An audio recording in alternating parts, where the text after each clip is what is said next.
2020 NBA draft nakapasok itong si Tyrese Haliburton. Ito din yung time na sa bahay lang ginawa ang draft night dahil na din sa kasagsagan noon ng COVID-19 pandemic. Isa sa mga best guard itong si Tyrese Haliburton sa draft class na ito, pero kahit ganun pa man ay bumagsak ito sa 12 overall pick sa team ng Sacramento Kings. Isa sa mga dahilan niyan ay madami ang nagda-doubt sa kanyang shooting form dahil medyo iba nga naman ito kumpara sa iba.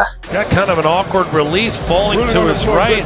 Tough shot as he's fading. Pero agad naman itong pinatunayan na mali ang akala nila dahil sa kanyang rookie year ay nag-average ito ng 13 points per game, 5.3 assists per game at 3 rebounds per game.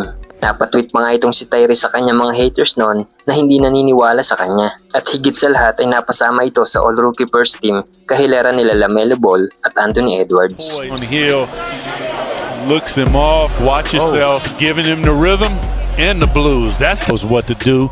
Special delivery, Fox in the box.